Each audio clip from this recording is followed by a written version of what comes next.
Hello and welcome to the channel. Today we will solve CBSE sample paper 24-25 of class 12 mathematics and the code is 041. So beta in this video we are going to see only section A which is of 1 marks. ठीक है, जिसमें हमारे पास mainly MCQs ही रहेंगे. सारे MCQs है हमारे पास.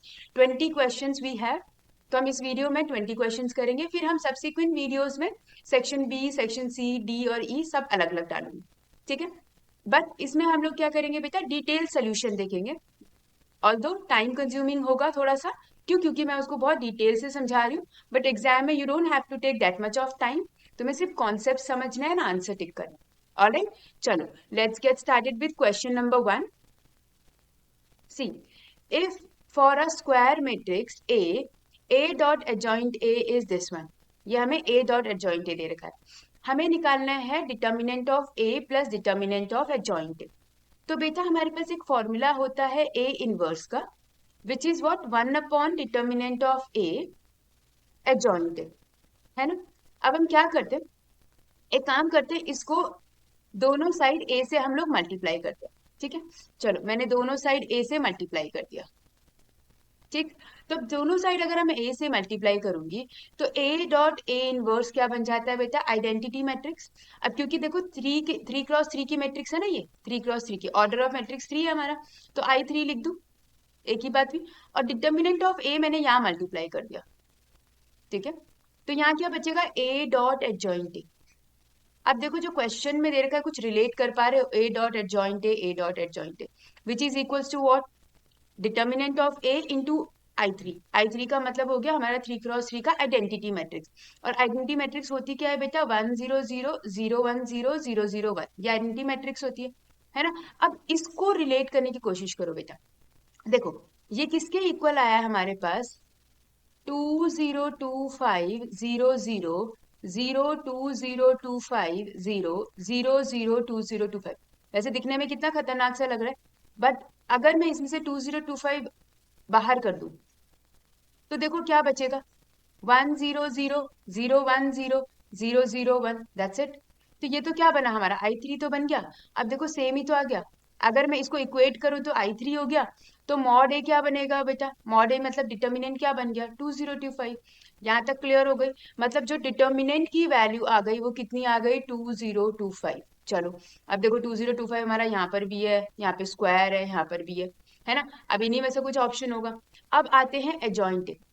बेटा हमारे पास एडजॉइंट ए का एक फॉर्मूला होता था. क्या फॉर्मूला होता है, एडजॉइंट ए में determinant is equals to determinant of A raise to the power n minus 1. n क्या है हमारे पास, ऑर्डर. जैसे इसमें 3 है तो n की जगह पे क्या लिख दूंगी, मैं 3 लिख दूंगी. तो क्या बन जाएगा, डिटर्मिनेंट ऑफ ए 3 माइनस 1 2, मतलब स्क्वायर. तो डिटर्मिनेंट ऑफ ए कितना है हमारे पास, 2 0 2 5 का स्क्वायर. That's it. तो अब मेरा फाइनल आंसर क्या बनेगा बेटा, final answer is determinant of A and adjoint of determinant of A is equals to 2025 plus 2025 का स्क्वायर. अब इसको फर्दर सॉल्व करने की कोई जरूरत नहीं है, बिकॉज हमारे पास ऑलरेडी ऑप्शन है, ऑप्शन डी. ठीक है, I hope you guys understood. देखो बहुत सिंपल सी चीज, बड़ी वैल्यू देख के मत डरना, बस ये देखो हमें कॉन्सेप्ट कितने पता है. ठीक है, चलो next question. Assume X, Y, Z, W, and P are the matrices of order 2 into N, 3 into K, 2 into P, N into 3, and P into K, respectively. Then the restriction on N, K, P so that. देखो restriction का मतलब क्या हुआ, पहले हम ये समझते हैं. मतलब हम ये देख बोल रहे हैं कि ये जो N, K, P आ रहा है, ये N है, ये K है, ये P है, इसकी क्या वैल्यू होनी चाहिए कि ये वाली चीज सेटिस्फाई हो जाए. तो सेटिस्फाई का मतलब क्या हुआ, देखो हमें दो चीजों का ध्यान रखना है. जब मैट्रिक्स मल्टीप्लाई होती है, जब मैट्रिक्स मल्टीप्लाई होती है तो हमारे पास, अब जैसे मैं पी को मल्टीप्लाई करूँ तो पी का वो है, ये क्या बना है, पी क्रॉस के. तो मैं पहले इसको लिख देती हूँ पी क्रॉस के, और वाई को मैं लिख देती हूँ 3 इंटू के, है ना. ऐसे डब्ल्यू को भी लिख देती हूँ, W is this is W, W का N into three, N into three, और वाई मेरा 3 इंटू के. जब बेटा ये दोनों ये मल्टीप्लाई हो रहे हैं, ये मल्टीप्लाई हो रहे हैं, जब दो मैट्रिक्स मल्टीप्लाई होते हैं, ठीक है, क्या बोला, जब दो मैट्रिक्स मल्टीप्लाई होते हैं तो ये दोनों सेम होने चाहिए, ये दोनों इक्वल होने चाहिए. ये दोनों इक्वल होने चाहिए, तभी मैट्रिक्स मल्टीप्लाई हो पाती है। ठीक है, तो यहाँ तो इक्वल है, ये तो हमें करेक्ट आ गया।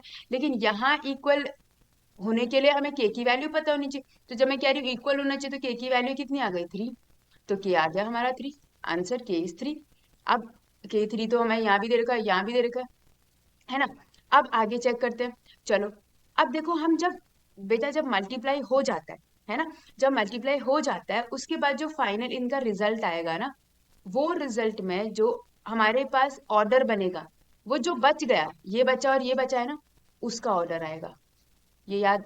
समझ में आ गया है ना। सेम चीज यहाँ पर भी आ जाओ, डब्ल्यू वाई में ये दोनों सेम आ गए तो हटा दो, क्या बचेगा? एन क्रॉस के। और बेटा जब ऐड होता है हमें सिंपल सी चीज याद रखनी है, फर्स्ट वाला फर्स्ट जैसा होना चाहिए, सेकंड वाला सेकंड। पी किसके जैसा होना चाहिए? एन के जैसा होना चाहिए। और ये के इक्वल होना चाहिए, तो पी किसके इक्वल आना चाहिए? हमारे एन के इक्वल आना चाहिए। तो हमें दो चीजें समझ में आ गई, पी एन के इक्वल आना चाहिए और के 3 होना चाहिए। के 3 and p equal to n. K3 and p equal to n. That's it. Option A. Understood? है ना? चलो, moving on to the next one. The interval in which the function f defined by fx equal to e raised to the power x is strictly increasing is. हमें बोला है fx strictly increase कर रहा है, ठीक है? strictly increase कर रहा है मतलब हमारे पास f dash x should be greater than equals to greater than 0, not equals to 0. Strictly का मतलब होता है ग्रेटर देन 0। नॉर्मली इंक्रीजिंग लिखते तो it should be greater than equal to 0, है ना। तो एफ डैश एक्स निकालो बेटा, e raise to the power x का डिफरेंशिएशन तो सेम ही होता है ना। अब e की पावर हम कोई भी वैल्यू अगर डालती हूँ तो बेसिकली e की वैल्यू होती कितनी है? e की वैल्यू होती है 2.1 समथिंग। अब अगर मैं ऐसे खुद से सोचो, अगर मैं e की वैल्यू 2.1 समथिंग लेती हूँ, इसकी वैल्यू मैं कितना डालती हूँ? प्लस में डालती हूँ, 100 डालती हूँ, तो भी तो पॉजिटिव आई। नेगेटिव में डालते हैं, चलो -100 डाल दूँ, तो -100 में भी तो मैं इसको क्या लिख सकती हूँ? 2.1 की पावर 100, तो भी वैल्यू तो पॉजिटिव आएगी ना, नेगेटिव तो आएगा ही नहीं। तुम कितना भी नेगेटिव डाल लो, हमारे पास पॉजिटिव ही आएगा आंसर। तो e की पावर माइनस इंफिनिटी होता है बेटा 0, क्योंकि हमें बोला है स्ट्रिक्टली इंक्रीजिंग, है ना। तो स्ट्रिक्टली इंक्रीजिंग में इक्वल टू 0 तो नहीं चाहिए हमको, तो माइनस इंफिनिटी नहीं इंक्लूड होगा, लेकिन माइनस इंफिनिटी से जस्ट छोटा वैल्यू तो इंक्लूड होगा, है ना। सेम ई रेस पर इंफिनिटी इज इंफिनिटी, तो हम वो भी नहीं लेंगे इंफिनिटी वाला। तो जब भी हम मतलब ये जा कहाँ से रहा है? माइनस इंफिनिटी से इंफिनिटी, बट हम दोनों वैल्यू को इंक्लूड नहीं करते, है ना, दोनों वैल्यू को इंक्लूड नहीं करते। तो हमारे पास ऑप्शन क्या आ जाएगा? सी। क्यों सी बोला? देखो, हम नेगेटिव भी तो इंक्लूड कर पा रहे हैं, तो ये गलत हो गया। सेम हम पॉजिटिव तो इंक्लूड कर ही रहे हैं, तो ये भी गलत हो गया। इसका मतलब पॉजिटिव नहीं आ रहा, इसका मतलब फिर से नेगेटिव नहीं आ रहा, तो हमारे पास ऑप्शन क्या हो जाएगा? सी। ऑलराइट, चलो, moving on to the next one. If A and B are non singular matrix of the same order with determinant A is equals to 5। देखो, नॉन सिंगुलर मैट्रिक्स का मतलब होता है जिनका डिटर्मिनेंट नॉट इक्वल टू 0 आ रहा है, पहली चीज। सेम ऑर्डर का मतलब अगर ये 3x3 है तो दूसरा भी 3x3 होगा, अगर एक 2x2 है तो वो भी 2x2 होगा, एंड सेम। ठीक है, अब हमें बोला हुआ है डिटर्मिनेंट ऑफ ए। बेटा मैं हर एक चीज का मीनिंग इसलिए बता रही हूँ कि जरूरी थोड़ी है बोर्ड में तुम्हारा सेम ही क्वेश्चन आ जाए, है ना। तो मीनिंग एटलीस्ट पता होगा तो हम क्वेश्चन को सॉल्व कर सकते हैं, ठीक है। तो determinant of A is equals to 5। तो हमें बोला हुआ है determinant of B inverse A B का स्क्वायर, ऐसे ही बोला हुआ है इसका डिटर्मिनेंट। ठीक है, मतलब मैं इसको ऐसे लिख सकती हूँ, determinant of B inverse determinant of A determinant of B का स्क्वायर, है ना। तो बी इनवर्स और बी तो आइडेंटिटी बन गया, तो हमारे पास क्या बचेगा? सिर्फ ए डिटर्मिनेंट ऑफ ए का डिटर्मिनेंट ऑफ ए का स्क्वायर। तो डिटर्मिनेंट ऑफ ए स्क्वायर क्या होगा? ए कितना है? 5, तो ए स्क्वायर कितना हो जाएगा? 5 का स्क्वायर 25, मतलब 5 square basically. Answer is B, very simple. ठीक है, चलो moving on to the next one. The value of n such that the differential equation this is homogeneous. बेटा होमोजेनस क्या होता था? होमोजेनस होता था अगर मेरे पास कोई फंक्शन है, ठीक है, एफ एक्स वाई, ठीक, अब इस एक्स और वाई की जगह पे मैंने क्या पुट कर दिया, लैम्डा, तो मेरा बन जाएगा लैम्डा एक्स लैम्डा वाई। तो ये किसके इक्वल आना चाहिए था, lambda raise to the power जो भी हमारे पास ऑर्डर होगा and function of x comma y, यही बनता था। जो भी हमारा 2 है 3 है, ये डिपेंड करता है, लेट्स से हमारे पास एक्स स्क्वायर है वाई स्क्वायर है तो यहाँ 2 आ जाएगा, है ना। तो ऐसे कुछ बनेगा। अब देखो इसमें हमें क्या बोला हुआ है कि हमें n की वैल्यू निकालनी है, और उसके बाद हमें इसको n की वैल्यू, क्योंकि ये होमोजेनस है, हमें ये बताया हुआ है, ऑलरेडी बताया हुआ है कि ये क्या है बेटा, होमोजेनस है। ठीक है, तो चलो देखो क्या बनेगा, dy बाई डी एक्स, इसको दूसरी साइड ले जाओ, x की पावर n को यहाँ ले जाओ, है ना। ये बनेगा log ऑफ, बेटा प्रॉपर्टी होती है log की, y log y minus log x, एक प्रॉपर्टी बताई थी मैंने, log a minus log b, property क्या होती है बेटा, log of a upon b, ठीक है, डिवाइड में, तो ये log of y upon x बन जाएगा, प्लस 1 को बेटा हम क्या लिख सकते हैं, देखो log अगर मेरा बेस e है तो log e हमारा 1 हो जाता है, ठीक है, तो बेस, तो अगर मैं बेस e मान के चलूँ तो इसको मैं log e को e लिख सकती हूँ, एक ही बात हुई, है ना।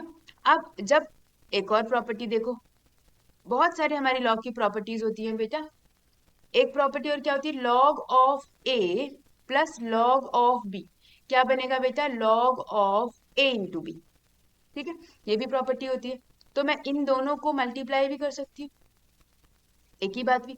तो देखो कैसे लिखूंगी मैं इसको, dy by D X is equals to y upon x raise to the power n log of e dot y by x, ये लिखा जा सकता है, ये बेस e तुम यहाँ भी लिख सकते हो, ठीक है। अब बेटा हमें बोला है होमोजेनस, तो होमोजेनस के लिए देखो ये फंक्शन हमारा एफ एक्स बनेगा, ये dy बाई डी एक्स को अगर मैं एफ एक्स लिख रही हूँ, एफ एक्स वाई लिख रही हूँ, तो ये फंक्शन हमारा एफ एक्स वाई कब बनेगा, when n is equals to what, जब ये फंक्शन कब होगा हमारा same dy by D X के इक्वल, जब n की वैल्यू अगर मैं 1 पुट कर दूं, तो यहाँ भी देखो y बाई एक्स है, y बाई एक्स सेम बना, n की वैल्यू अगर हम 1 पुट कर देंगे तो सेम हो जाएगा, है ना, तो n की वैल्यू क्या हो जाएगी, n इज इक्वल्स टू 1, ठीक है। अच्छा मैं इसको दूसरे तरीके से भी बता देती हूँ, कैसे हम लोग लैम्डा वाली वैल्यू से भी कर सकते हैं, तो दोनों मेथड कर लेते हैं, ये तो हमने डायरेक्ट ऐसे मेथड किया, अब हम क्या करते हैं, इसको हम लोग करेंगे लैम्डा वाले मेथड से, हम क्या पुट करते हैं, एक्स और वाई की जगह लैम्डा पुट कर लेते हैं, ठीक है। तो देखो अब मैं इसको दोबारा दूसरे मेथड से कर रही हूँ, देखो हमारे पास है एफ एक्स वाई, मतलब D Y by D X को हम बेसिकली लिख रहे हैं, इज इक्वल्स टू, मैं पहले एक बार इसको एज इट इज रहने देती हूँ, x n log y by x plus 1 as it is ही रहने दो, ठीक है। अब पुट कर दो क्या, लैम्डा एक्स लैम्डा वाई, तो f of lambda x comma lambda y, तो ये क्या बन जाएगा बेटा, lambda y upon lambda x raise to the power n, और ये बन जाएगा लॉग ऑफ, जहां जहां एक्स वाई है वहां लैम्डा लैम्डा पुट कर दो, ठीक है, यहाँ तक समझ में आ गया। अब ये लैम्डा से लैम्डा गया, अब यहाँ देखो क्या बनेगा, लैम्डा, और यहाँ नीचे आ रहा वाई अपॉन एक्स की पावर n, और यहाँ नीचे क्या बनेगा बेटा, लैम्डा की पावर n, तो ये ऊपर जाएगा तो 1 माइनस n होगा, तो log of y by x plus 1, है ना। अब एक चीज देखो, ये वाली चीज तो हमारे पास बन गई है फंक्शन, ये तो क्या बन गया है, फंक्शन बन गया है हमारे पास, एफ एक्स वाई बन गया, इसको ही तो सॉल्व करना है हमने, तो मैं इसको सॉल्व कैसे करूंगी, लैम्डा की power 1 minus n into function of x comma y, ठीक है। अब 1 माइनस एन, देखो 1 minus n should be equals to 0, तो एन की वैल्यू कितनी आ गई, 1, तो 0 डिग्री का हमारे पास बन गया ये, और एन की वैल्यू कितनी आ गई, 1, तभी तो होमोजेनस होगा ना, अंडरस्टूड, यहाँ तक समझ में आ गया, क्लियर है यहाँ तक, ठीक है। चलो moving on to the next one, यहाँ तक क्लियर हो गया ना, अच्छे से समझ में आ गया, ठीक है। Next question, next question is if the points x1 y1 x2 y2 and x1 plus x2 y1 plus y2 are collinear, then x1 y2 is equals to, बेटा अगर कोलिनियर का मतलब क्या होता है कि एक पॉइंट इधर है, एक पॉइंट इधर है, एक पॉइंट इधर है, इफ आई जॉइन 3 पॉइंट्स तो एक स्ट्रेट लाइन बने, ठीक है, एक लाइन बने, ये एक लाइन में आ जाएगा। मैं थोड़ा सा इसको अच्छे से बना देती हूँ, मतलब बेसिकली एक लाइन बना देती हूँ, यहाँ पे 3 पॉइंट्स मैंने बना दिया। ये पॉइंट मैंने ले लिया x1 y1, ये ले लिया मैंने x2 y2, और ये ले लिया मैंने x1 plus x2 comma y1 plus y2। हमें ये गिवन है दैट दे आर कोलिनियर, हमें बताना है x1 y2 किसके इक्वल आएगा। तो बेटा हम लोगों ने एक चीज पढ़ी थी कि अगर मुझे प्रूफ करना होता है कि ये कोलिनियर है तो हम लोग निकालते थे एरिया ऑफ ट्राइंगल। अब इससे तो ट्राइंगल बनेगा नहीं ऑब्वियसली, 3 लाइन ऐसे है तो अब ट्राइंगल कैसे बना दूं मैं, मुझे कुछ और तो पॉइंट चाहिए। तो ट्राइंगल नहीं बनेगा, इसका मतलब एरिया ऑफ ट्राइंगल कितना आना चाहिए, 0 आना चाहिए, है ना। बस वही कंसेप्ट यूज करना है हम लोगों ने। एरिया ऑफ ट्राइंगल हम लोग कैसे बनाते हैं, डिटर्मिनेंट ऑफ इसके इसके वो लिखो कोऑर्डिनेट x1 y1, यहाँ लिखेंगे x2 y2, यहाँ लिखेंगे x1 plus x2 and y1 plus y2। इसको थोड़ा प्रॉपरली अरेंज करके लिख देती हूँ, है ना। तो ये बन जाएगा हमारे पास, यहाँ पर आ जाएगा y1, यहाँ पर आ जाएगा y2। बेटा लास्ट में हम लोग क्या लिखते हैं, 1 1 1 लिखते हैं, और इसका डिटर्मिनेंट निकाल के इसको इक्वल्स टू 0 करना है हम लोगों ने। क्यों, क्योंकि एरिया ऑफ ट्राइंगल इज 0, है ना, कोलिनियर पॉइंट है तो एरिया ऑफ ट्राइंगल 0। कैसे करते हैं डिटर्मिनेंट, जैसे डिटर्मिनेंट निकालते हैं बेटा वैसे निकालो। x1 लेंगे, x1 लेंगे, अब ब्रैकेट ओपन करो, इस वाले को और इस वाले को हम लोग रिमूव कर देंगे तो क्या बचेगा, y2 इंटू 1, तो y2 into 1 is y2 minus, इसको इससे माइनस मतलब मल्टीप्लाई करके y1 प्लस y2 को 1 से मल्टीप्लाई करेंगे तो minus of y1 plus y2 plus ये आ जाएगा y1, y1 y1 कौन सा हो गया हमारे पास बेटा, मैं इसको फिर से दिखा देती हूँ, ये हो जाएगा हमारे पास y1, है ना। तो y1 के लिए इसको और इसको रिमूव कर दो, तो पहले इसको मल्टीप्लाई करेंगे 1 को x1 x2 से, x1 प्लस x2 से, ठीक है, उसके जस्ट आगे वाले से करते हैं।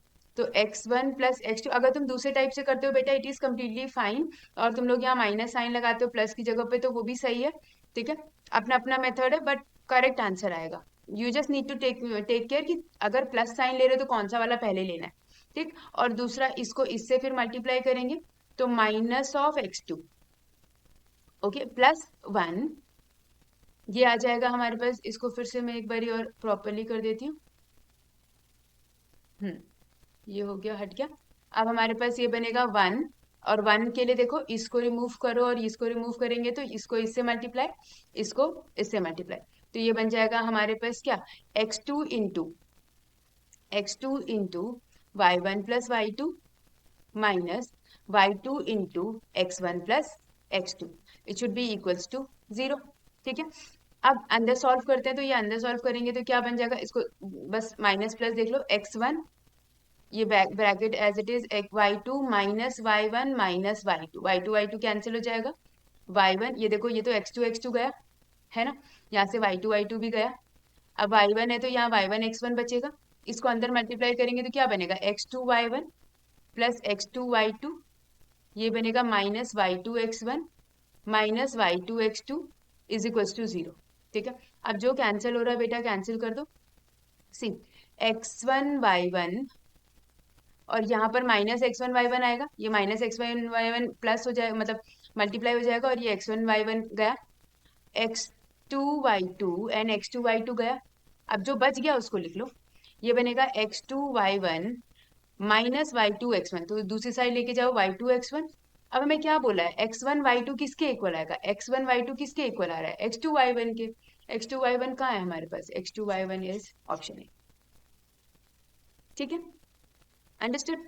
चलो next one, if A is this metric is a skew symmetric metric। skew symmetric का क्या मतलब होता है बेटा, skew symmetric का मतलब होता है A transpose is equal to minus A, ये स्क्यू का मतलब होता है। अगर सिमेट्रिक बोलते, नॉर्मल सिमेट्रिक बोलते तो A transpose is equal to A होता है, ठीक है, ये याद रखना। और स्क्यू का मतलब होता है A transpose equal to minus A, और हमें क्या पता होना चाहिए, जो डायगोनल एलिमेंट्स होते हैं, डायगोनल एलिमेंट्स वो क्या होते हैं बेटा हमारे, 0, all diagonal element should be 0, ठीक है। तो ये वाला तो मैं हटा रही हूँ सिमेट्रिक वाला। अच्छा, ट्रांसपोज क्या होता है, रो को कॉलम में कन्वर्ट कर दो, कॉलम को रो में कन्वर्ट कर दो। अब ए तुम्हारे पास ये है, ठीक है, तो मैं ए ट्रांसपोज निकाल दूं डायरेक्ट। ए ट्रांसपोज कैसे निकालेंगे, ये 0 एज इट इज लिखो। अब ये उसके आगे 1 है ना बेटा, उसको नीचे लिखो। ये रो है ना हमारी 0 1 C, उसको नीचे एज इट इज उतार दो। फिर -1 आएगा तो -1 यहाँ लिखो, फिर A -B, सिर्फ उल्टा कर दो। 2 3 0 ये मेरा आ गया A ट्रांसपोज। ये किसके इक्वल आना चाहिए, -A के इक्वल। तो -A मतलब ये जो तुम्हारा A है उसके साइन चेंज कर दो सबके, ठीक है। मैं यहाँ इसको इरेज कर दे रही हूँ। इसके साइन चेंज अगर मैं कर दूंगी, और सेम लिखना है बस साइन चेंज करना है, तो 0 हो जाएगा एज इट इज। 0 में तो साइन क्या चेंज करूँ, -1 -C 1 -A, ये देखो मैं साइन चेंज करी हूँ, -1 का 1 हुआ, A का -A हुआ, B -2 -3 0। तो सबसे पहले तो अभी मैंने बोला था डायगोनल एलिमेंट 0 होने चाहिए, तो सबसे पहले डायगोनल एलिमेंट क्या है हमारे पास, A। ये तो 0 ही होना चाहिए, तो चाहे पॉजिटिव हो चाहे नेगेटिव हो, A तो 0 हो गया।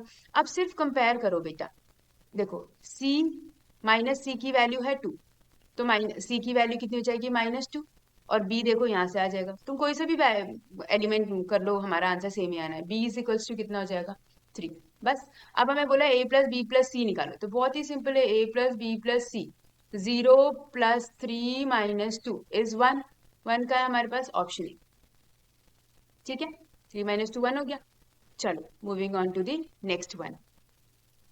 For any two events A and B, if P, see, PA complement, मतलब PA बार क्या होता है हमारे पास, जो A नहीं है, ठीक है, नॉट A। प्रोबेबिलिटी ऑफ जो भी इवेंट है, नॉट A वाला इवेंट हो गया ये। Probability of not B 2/3। और ये इंटरसेक्शन है, ये A इंटरसेक्शन B है। इंटरसेक्शन का मतलब A और B में कॉमन, A बार B बार में नहीं बेटा, A और B में कॉमन। ये चीजें ध्यान से देखो, हमें निकालना है PA बार अपॉन B बार। तो बेटा इसका फॉर्मूला होता है हमारे पास PA bar intersection B bar upon P of B bar. P of B बार तो हमको दे रखा है, लेकिन हमें ये नहीं दे रखा है, तो पहले हम इसको सॉल्व करते हैं। ये कैसे सॉल्व होगा, ए बार पहले पी हम मतलब लगा देते हैं, PA बार सिर्फ ऊपर वाला सॉल्व कर रही हूँ मैं, इंटरसेक्शन B बार। बेटा हमारे पास डी मॉर्गन लॉ होता था। डी मॉर्गन लॉ में क्या करते थे हम लोग, ये अगर इंडिविजुअल है तो हम A यूनियन B का होल बार लगा देते थे, है ना। अब इसको कैसे सॉल्व करते हैं, हम इसको सॉल्व करते हैं 1 - PA यूनियन B। इसका मतलब क्या हुआ, A यूनियन B का होल बार का मतलब A यूनियन B को छोड़ के सब कुछ। तो प्रोबेबिलिटी मैक्सिमम कितनी होती है, 1। तो इसको छोड़ के सब कुछ मतलब 1 में से अगर मैं इसको माइनस करूंगी तो आ जाएगा मेरा ये। और A यूनियन B बेटा हम लोगों ने सेट्स में पढ़ते थे, है ना, सेट्स में पढ़ते थे। A यूनियन B क्या होता है, A + B माइनस इंटरसेक्शन वाला, है ना।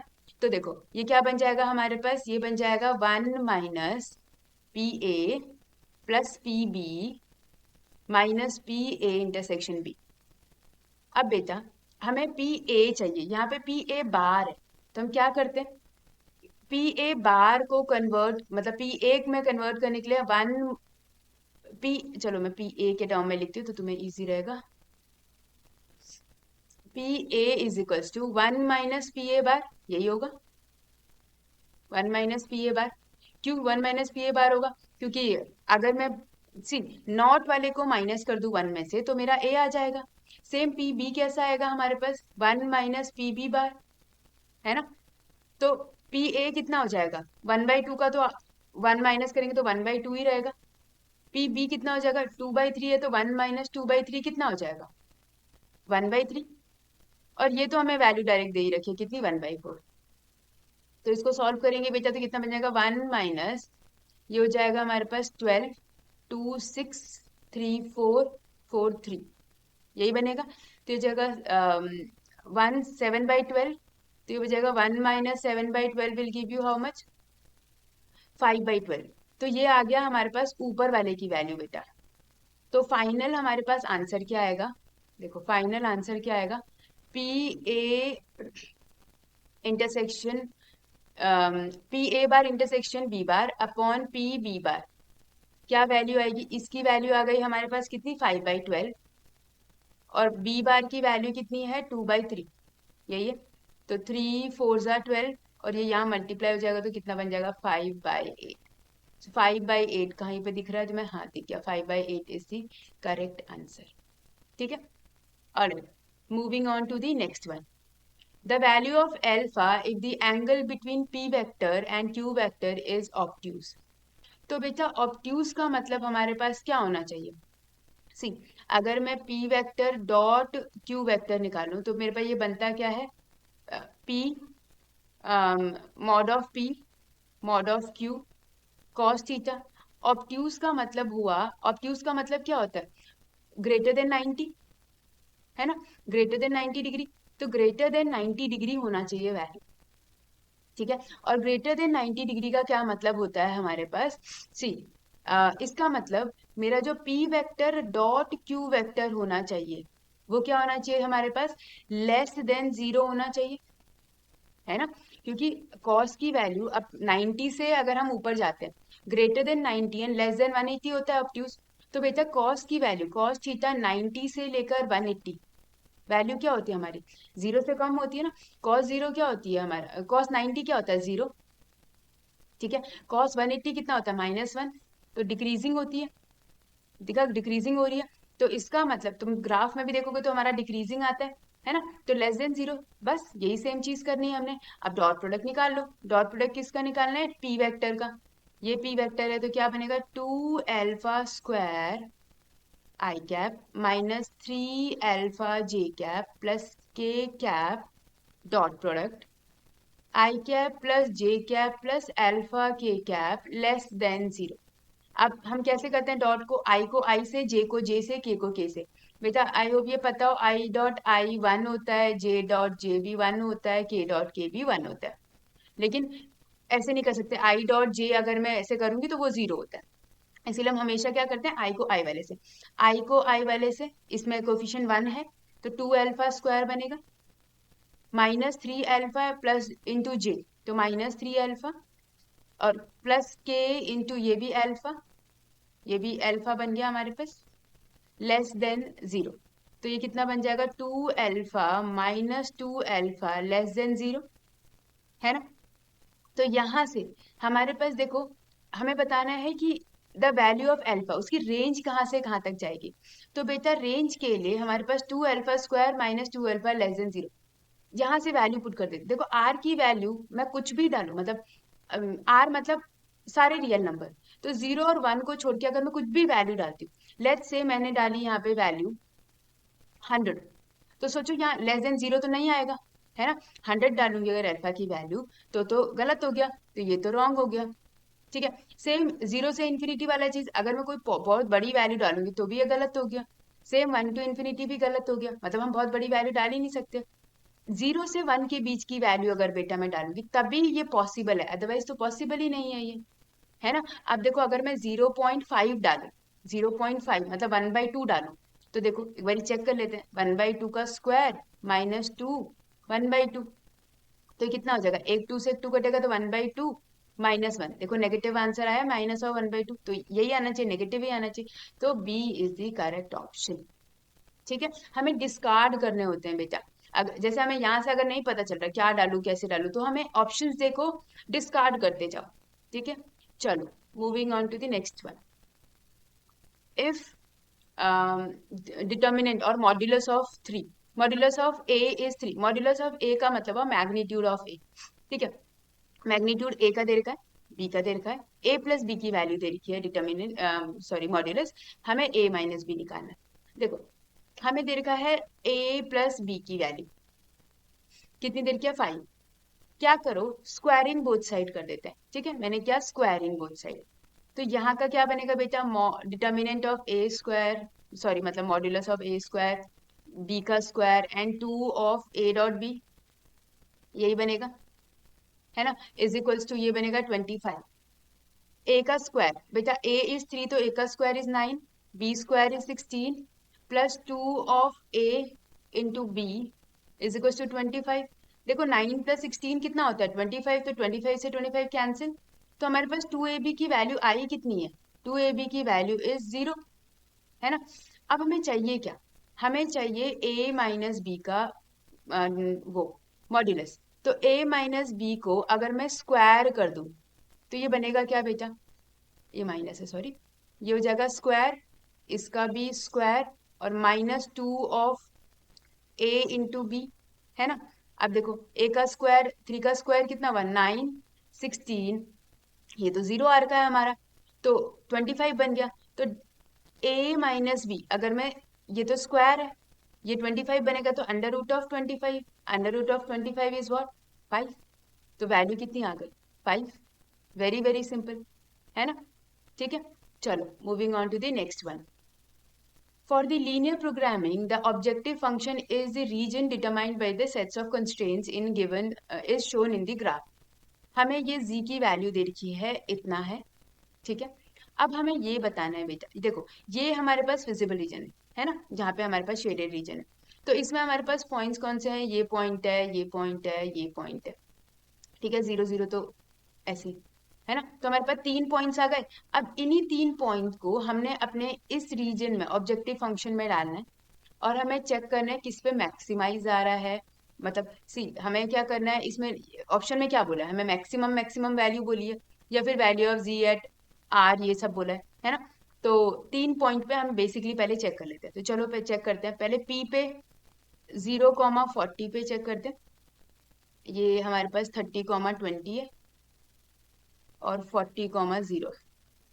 तो अगर मैं z की वैल्यू हमारे पास कितनी है 4x प्लस 3y, चेक करते हैं, ये p है हमारा, ये q है हमारा, ये r है हमारा, है ना।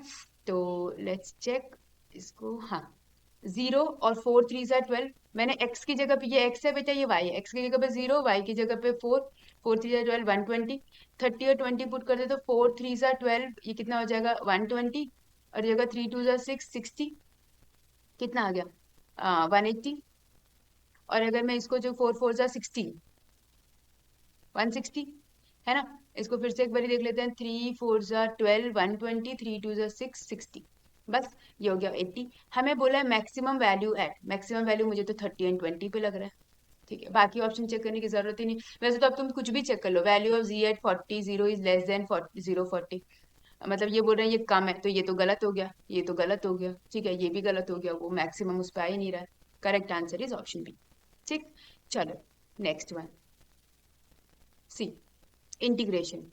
इंटीग्रेशन में dx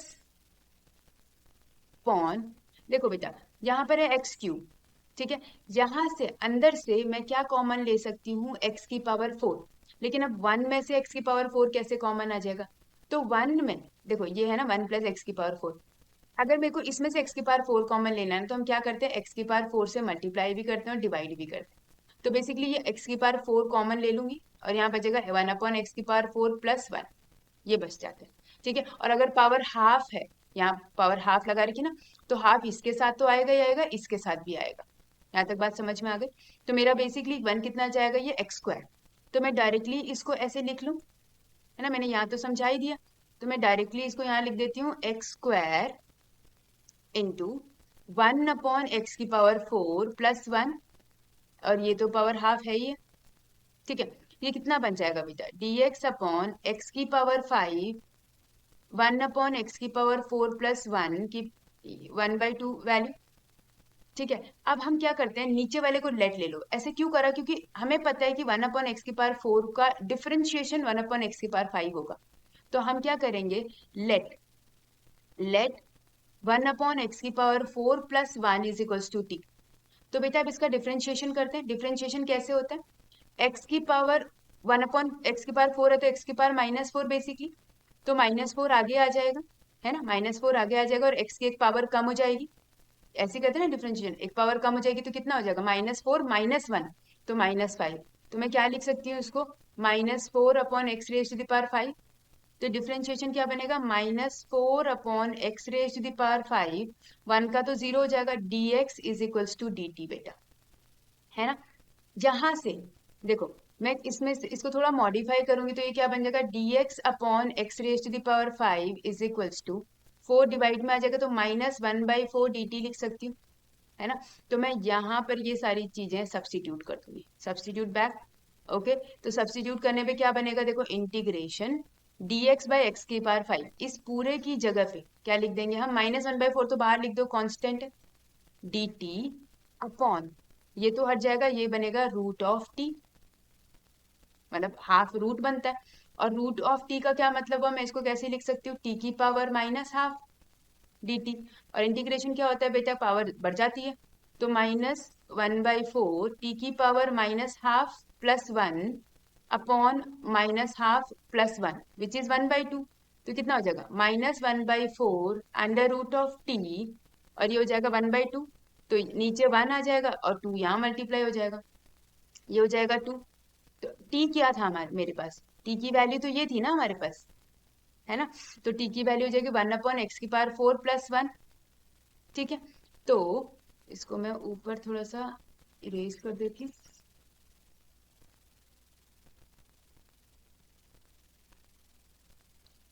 देखो, ये बन जाएगा हमारे पास माइनस में, सी। अब पहले चेक करो हमारे पास माइनस में ऑप्शन क्या है, एक तो माइनस है, ए वाला ऑप्शन है, एक सी वाला ऑप्शन है, बाकी तो वैसे भी गलत ही होगा, है ना। ए और सी में से कोई ऑप्शन होगा। अब देखो क्या बनेगा, -1/2, टी की जगह मैं लिख दूंगी क्या, 1/x⁴ +1। अब क्योंकि ऑप्शन में ऐसा नहीं दे रखा तो हमें इसे एलसीएम लेना पड़ेगा। ठीक है, तो एलसीएम लेके क्या बन जाएगा, -1/2 x⁴ एलसीएम लिया 1 + x⁴। और बेटा नीचे वाले को तो हम इसका स्क्वायर रूट निकाल सकते हैं x⁴ का, ऊपर नहीं हो सकता, ऊपर एडिशन में है। तो ये 1/2 x⁴ का अंडर रूट क्या होता है, x⁴, 1 + x⁴ क्या बनेगा, -1/2x², ऑप्शन ए। ठीक है, option A is the correct answer. Moving to the next one. Okay, 0 से 2π cos⁡7x dx। बहुत ही सिंपल क्वेश्चन है बेटा। देखो, 0 to 2a fx dx क्या होता है, अगर मेरे पास ऐसे बने f(2a -x इज -fx), तो हम लोगों का डायरेक्ट इंटीग्रेशन का आंसर क्या आता है, इसका 0। ठीक है, लेकिन अगर सेम फंक्शन बन जाता है, fx नेगेटिव नहीं आता है, तो फिर हम इसको कैसे लिखते हैं, twice of integration of 0 to a कर देते हैं, fx dx कर देते हैं। अब एक चीज देखो, हमारे पास फंक्शन क्या है, यहाँ पे फंक्शन है cosec। तो मैं अगर इसको ऐसे लिखूं, cosec⁻⁷, और इसकी जगह पे लिख दूं 2π - x, 2a की जगह पे 2π। और बेटा cosec 2π -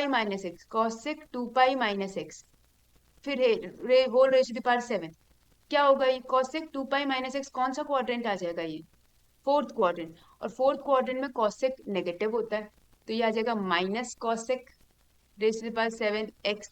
ये -fx आ गया, ऊपर वाला टर्म इंटीग्रेशन क्या हो जाएगा, 0, है ना।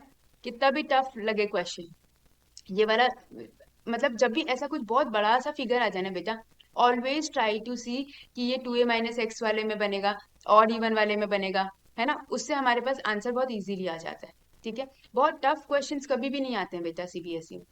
ठीक है, चलो next, what is the general solution of the differential equation e⁻y' is equals to x। ये y' क्या होता है, y' इज dy/dx, मतलब मैं इसको ऐसे लिख सकती हूँ, dy/dx। ठीक है, इज इक्वल्स टू x। बेटा जब भी एक साइड एक्सपोनेंट हो ना, तो हम क्या करते हैं, taking log both side, log with base E. तो मैंने टेकिंग लॉग बोथ साइड लिखा, लॉग e⁻⁷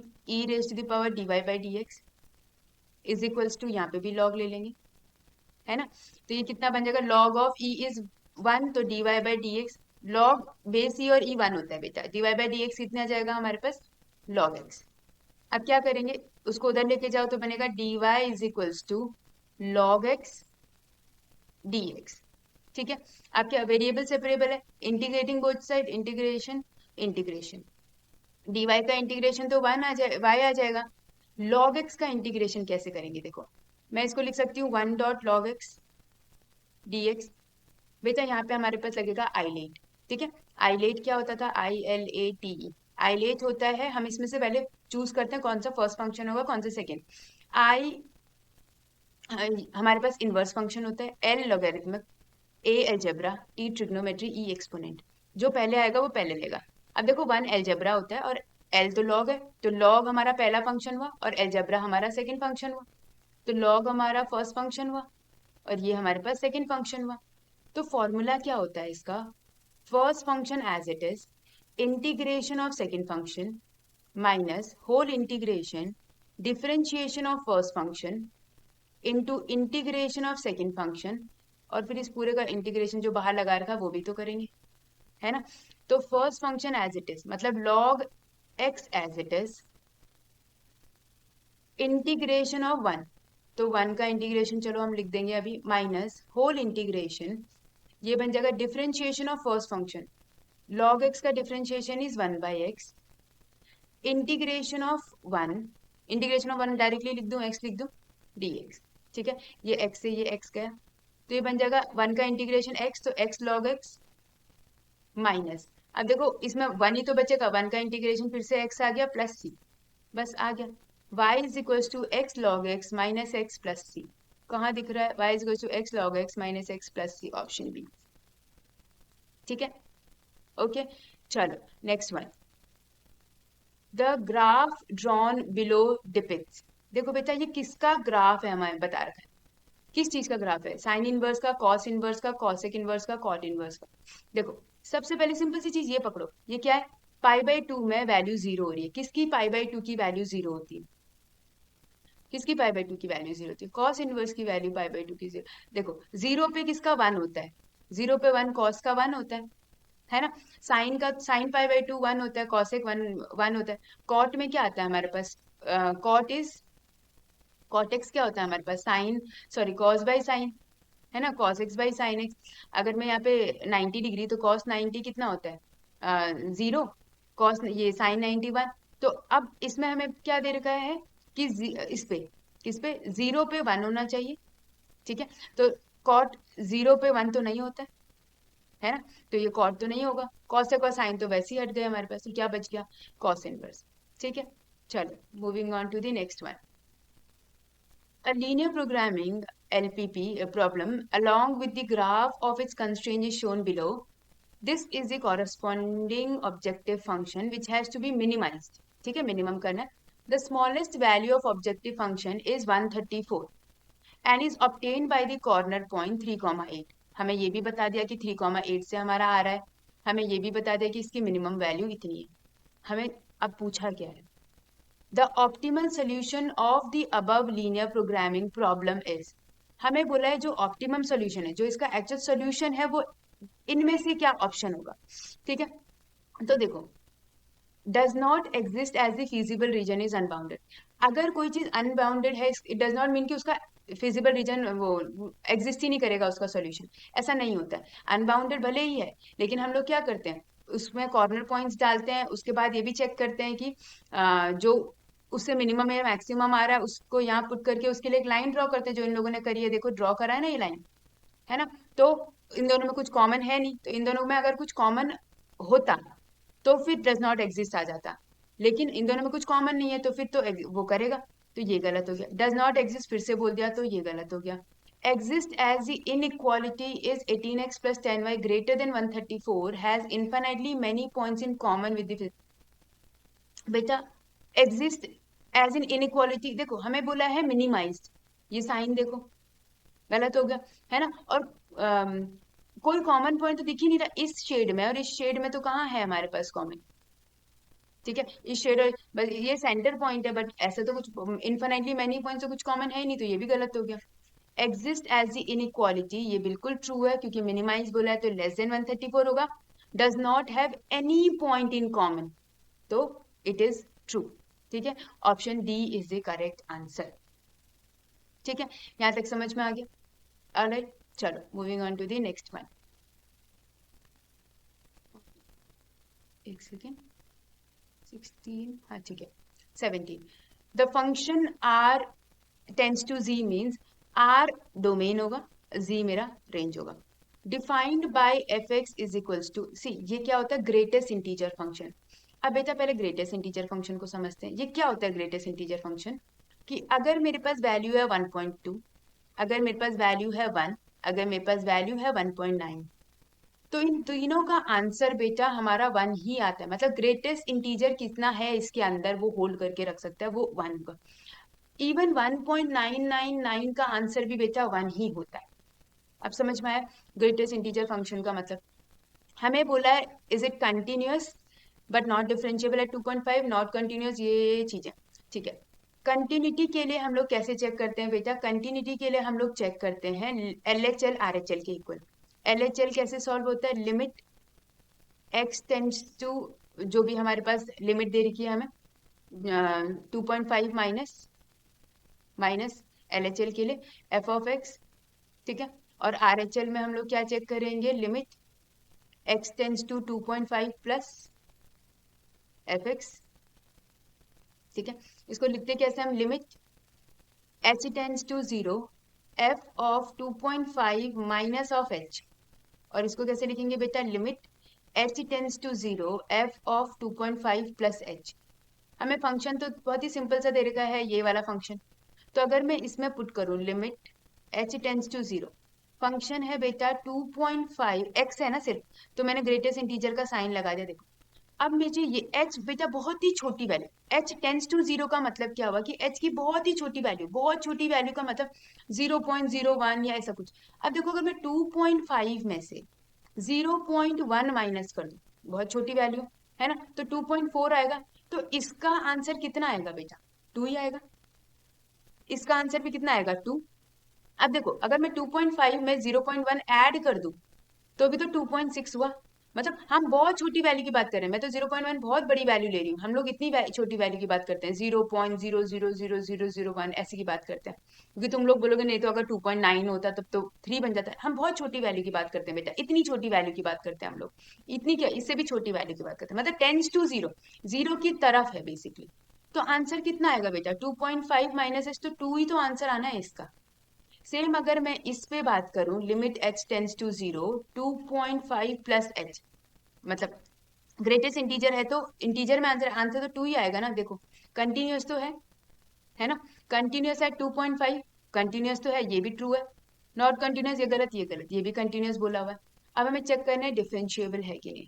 डिफरेंशिएबल का मतलब होता है LHD, मतलब जब हमारे पास ये देखो जब ये दोनों सेम आ गए तो कंटिन्यूअस, जब लेफ्ट हैंड डेरिवेटिव और राइट हैंड डेरिवेटिव सेम आ जाएंगे तो डिफरेंशियल। मतलब मेरा LHD और RHD अगर सेम आ जाए तो, अब LHD कैसे निकालते हैं? Limit h tends to 0 f of x minus f of x minus h upon h, ये होता है LHD का formula. Limit h tends to 0 f of x plus h minus F x upon h, ये होता है RHD का formula, ठीक है। अब सेम चीज करो, limit h tends to 0 f of x, f of x क्या है हमारे पास? Determinant of x, sorry greatest integer function, ये x की जगह पे आ जाएगा x minus H upon h। इसको भी ऐसे करो, limit h tends to 0 x plus h minus of, ये कितना हो जाएगा? ग्रेटेस्ट इंटीजर ऑफ h, है ना।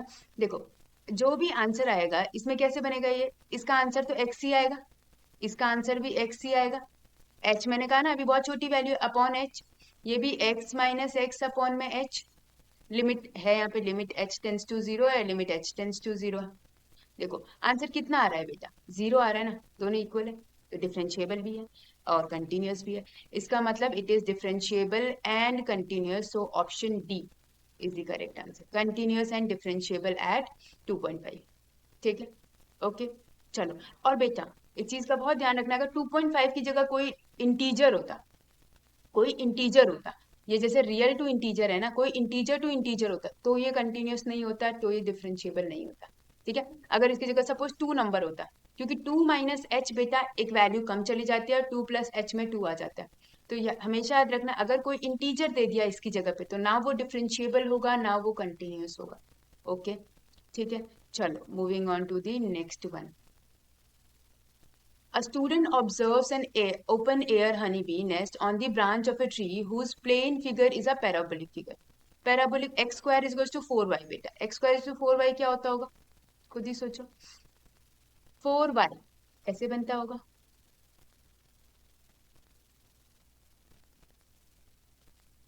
ठीक है, थोड़ा सा इरेज कर देती हूँ हल्का सा। हाँ, अब देखो, हमें बोला ये है हमारे पास x square is to 4y, हमें बोला then the area of the region bounded by the parabola x square is to 4y and the line y is to 4। एक लाइन बना दो y इज टू 4 की कहीं पर, y इज इक्वल्स टू 4, यहाँ पे सपोज यहाँ पे मेरा y इज इक्वल्स टू 4 है। ठीक है, ये पूरा y इज इक्वल्स टू 4 है, यहाँ मेरा 4 पॉइंट। तो इसके बीच में जो एरिया आ रहा है उसको बोला, तो हमारा कहाँ से कहाँ तक जा रहा है बेटा, 0 से लेकर कहाँ तक जा रहा है, 4 तक। बहुत ही सिंपल है। देखो, हमें एरिया बोला हुआ है, तो 0 से 4, ये किसका हमने लिमिट ली है बेटा, y की ली है ना। तो हम लोग यहाँ किसके उसमें करेंगे, y के रिस्पेक्ट में करेंगे, dy, है ना। और यहाँ पे किसकी वैल्यू रखेंगे, हम x की वैल्यू रखेंगे। तो यहाँ से x की वैल्यू कितनी आ जाएगी, under root of 2 root y, 2 root y।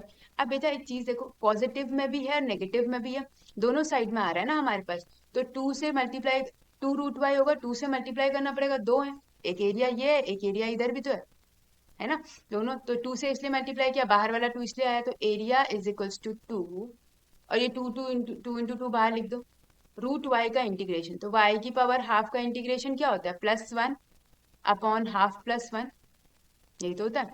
और यहाँ 4 और यहाँ 0, तो ये कितना हो जाएगा, a is equals to 4, y की पावर कितनी हो जाएगी, 3/2, y की पावर 3/2 अपॉन 3/2, तो यहाँ 3/2 यहाँ लिख दो, और ये हो जाएगा 4 और 0, एक बारी 4 पुट करेंगे, एक बारी 0 पुट करेंगे। तो ये कितना हो जाएगा, एरिया इज इक्वल्स टू 4 2 8/3, 4 की पावर 3/2 माइनस, ये तो 0 की पावर, कुछ भी होगा तो 0 की पावर 3/2 तो 0 ही हो गया, है ना। तो ये बन जाएगा 8/3, और बेटा ये क्या है, 4 की पावर 3/2 का मतलब हुआ 4 की पहले हाफ पावर कर दो और फिर 3 करो।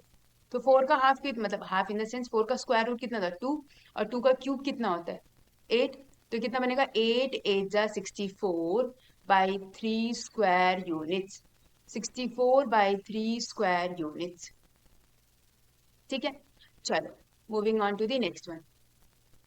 देखो, क्वेश्चन नंबर 19 में हमको क्या बोला हुआ है, consider the function mod of x plus mod of x minus 1, x belongs to R, then fx is not differentiable at x equal to 0 and x equal to 1. Okay, it is not differentiable. पहले तो modulus function जो होता है वो differentiable नहीं होता है, ठीक है। अब देखो, हमारे पास कंटिन्यूस होता है, लेकिन अब देखो हमें रीजन दे रखा है कि क्यों हमारा डिफरेंशिएबल नहीं है, क्योंकि ये LHD और RHD सेम नहीं आ रहा है, F of C plus H minus F C upon H and F of C plus H minus F C upon H, ये 0 माइनस के लिए 0 प्लस के लिए, मतलब LHD not equals to RHD। ये रीजन तो बिल्कुल करेक्ट है कि जब भी कोई डिफरेंशिएबल नहीं होता है, इसका मतलब ये रीजन करेक्ट है। अब चेक करना कि असर्शन करेक्ट है कि नहीं है। ठीक है, अब देखो बेटा, हमारे पास जो फंक्शन है वो है हमारे पास mod of x plus mod of x minus 1। इसको हम 3 पार्ट्स में ब्रेक करते हैं। ठीक है, देखो यहाँ से x की वैल्यू कितनी आ रही है, 0, यहाँ से x की वैल्यू आ रही है 1।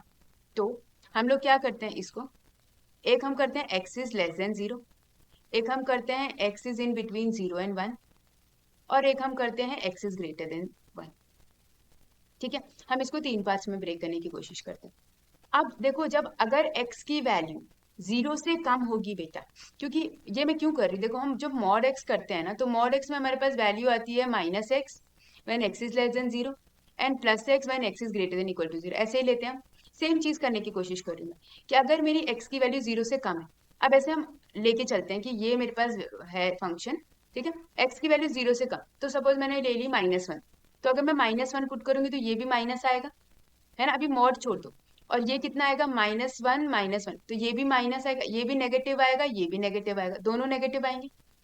लेस देन 0 के लिए दोनों नेगेटिव आएंगे, तो दोनों नेगेटिव आएंगे तो मैं उसके लिए क्या लिख सकती हूँ बेटा, देखो मैं उसके लिए लिख सकती हूँ यहाँ पे लिख रही हूँ मैं, अगर मेरे दोनों नेगेटिव आएंगे तो हम लोग लिखेंगे यहाँ पे -x माइनस ऑफ, नहीं प्लस ऑफ माइनस, ये भी दोनों माइनस होंगे तो -x +1, मैंने दोनों के साइन चेंज कर दी, है ना, दोनों माइनस में आ रहे थे आंसर। तो अगर मैं इसको सॉल्व करूंगी कितना हो जाएगा, -2x और ये हो जाएगा +1। तो यहाँ मेरा फंक्शन क्या बन जाएगा, -2x +1। अब बेटा 0 से 1 के बीच में, 0 से 1 के बीच में क्या होता है, हाफ। 0 से 1 के बीच में क्या बनता है, हाफ। अब अगर मैं हाफ पुट करती हूँ तो देखो ये तो पॉजिटिव हो गया हाफ के लिए, लेकिन ये तो हाफ -1 तो नेगेटिव हो गया ना, ये नेगेटिव है ये पॉजिटिव है, तो कैसे बनेगा, एक नेगेटिव एक पॉजिटिव कैसे बनेगा, ये बनेगा हमारे पास, सी, ये हमारे पास पॉजिटिव है और ये नेगेटिव है, तो नेगेटिव है तो मैं साइन चेंज कर दूं, -x +1, तो ये कट गया, कितना आ जाएगा आंसर 1। ठीक है, x इज ग्रेटर देन 1। अब 1 से कोई भी बड़ी वैल्यू पुट करूंगी, ये भी पॉजिटिव ये भी पॉजिटिव, तो डायरेक्टली x + x-1 कितना बन जाएगा, 2x-1। ये मेरे पास 3 फंक्शन बन गए बेटा। अब बोला है डिफ्रेंशिएट करने के लिए, देखो हम LSG RSG वाले से कर सकते हैं, बिल्कुल कर सकते हैं। सिंपल सोल्यूशन बताऊं तो मैं इसको f' निकाल देते हैं, f' निकाल देते हैं। कैसे निकालेंगे, देखो ये तो हमारा था <0, ये था 0 से लेकर 1 के बीच में, और ये था >1 के बीच में। इसमें चाहे तुम इक्वल टू लगा लो, इसमें इक्वल टू लगा लो, मर्जी है। ठीक है, अब देखो differentiation of function, 2x -2x +1 का डिफ्रेंशिएशन क्या होगा बेटा, माइनस, मतलब x के रिस्पेक्ट में -2, ये कितना हो जाएगा 0, और ये कितना हो जाएगा 2, -2 0 और 2। ठीक है, अब देखना जरा, 0 के लिए ये LHD है तुम्हारा, 0 के लिए, और 0 के लिए RSD ये है, तो 0 के लिए LSD और RSD, ये LSD है ये RSD है। ठीक है, तो 0 के लिए LSD कितना है, -2, 0 के लिए RSD कितना है, 0, तो दोनों नॉट इक्वल हो गए, तो डिफरेंशिएबल 0 पे तो नहीं है। सेम LSD, इसके लिए 1 के लिए 0 हो गया, और ग्रेटर देन RSD के लिए क्या हो गया, +2, तो ये भी नहीं है, तो it is not differentiable eight 0 and 1। ये भी ट्रू है, ये भी ट्रू है, एंड करेक्ट एक्सप्लेनेशन है, तो ऑप्शन ए। ठीक है, चलो next one, the function f, function दे रखा है f, जिसमें दे रखा है real -2n+1 π/2 where n belongs to the integer, और ये कहाँ से है, -∞ to -1 union 1 to infinity, defined by f(x = sec x) is not 1 फंक्शन इन इट्स डोमेन। बेटा पहली चीज, कोई भी ट्रिग्नोमेट्रिक टर्म जो है हमारे पास, साइन, कॉस, कोसेक, सेक, टैन, कॉट, अपने डोमेन में कोई 1 1 होता ही नहीं है, तो ये बिल्कुल ट्रू है कि 1 1 नहीं है। ठीक है, हमें 1 1 पता करने के लिए क्या करना होता था, f(f(x1) if it is not equals to f(f(x2), this means what, x1 is not equals to x2, और अगर इक्वल है तो इक्वल होगा, है ना, यही तो चीज थी हमारे पास, है ना। और दूसरा एक तरीका क्या होता है बेटा हमें पता करने के लिए, दूसरा तरीका होता है ना कि हम लोग ग्राफ प्लॉट करते हैं। ठीक है, अब sec x का अगर मैं ग्राफ प्लॉट करने बैठूं, तो sec x का ग्राफ बनता है, देखो सिंपल सी चीज, अगर मैं इसको एक सेकेंड में यहाँ sec x का ग्राफ प्लॉट करती हूँ,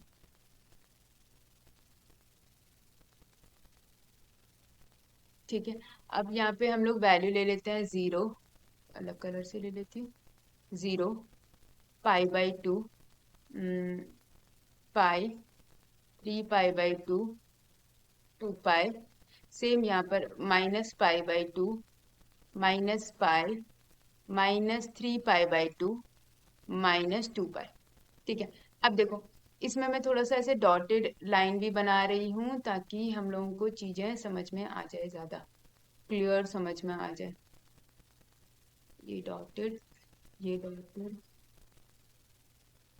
लोग समझ जाना, ये स्ट्रेट लाइन बनाना तुम लोग, ऑल्दो इतना तुम्हें मेहनत करने की जरूरत नहीं है, तुम लोगों को पहले पता होनी चाहिए चीजें कि कोई भी ट्रिग्नोमेट्रिक टर्म नहीं होती है, बट मैं समझा रही हूँ कि कैसे।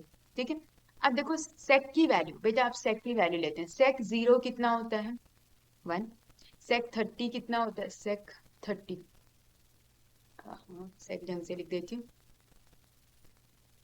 सेक 30 का मतलब हो गया π/6, सेक π/6 कितना होता है, सेम अगर तुम्हें सेक की वैल्यू नहीं है तो cos π/6 देख लो, cos π/6 कितना होता है, √3/2, उसका उल्टा कर दो, 2/√3, है ना।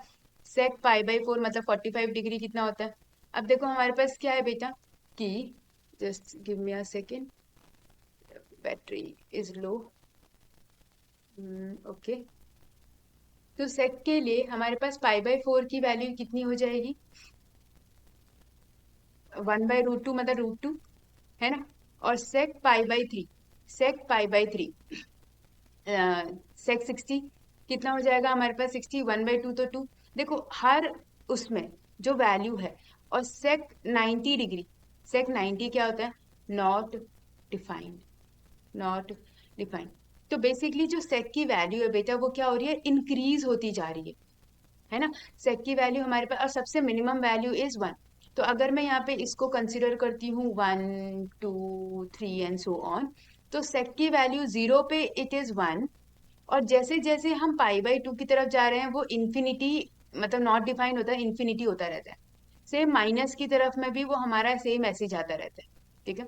अब उसके आगे अगर मैं वैल्यू बताऊंगी, सपोज ये -1 है, -2 है, तो इधर भी बेटा सेम पाई के लिए हमारे पास क्या बनेगा, वो ऐसे बनता है ग्राफ, ठीक है। इधर भी हमारे पास कैसे बनेगा, ऐसे बन जाएगा ग्राफ, ये -1।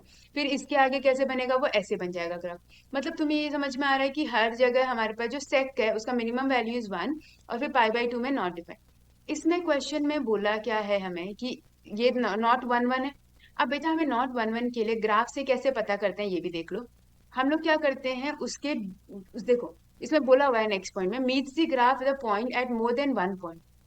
अगर मैं एक लाइन खींचू पैरेलल टू एक्स एक्सिस, कहीं पर भी मैं लाइन ड्रॉ करूं, यहाँ पर, यहाँ पर, यहाँ पर, अगर वो एक से ज्यादा पॉइंट पे कट कर रही है, अपने मेरे ग्राफ को इंटरसेक्ट कर रही है, तो वो 1 1 नहीं होता है। ये तो कर ही रही।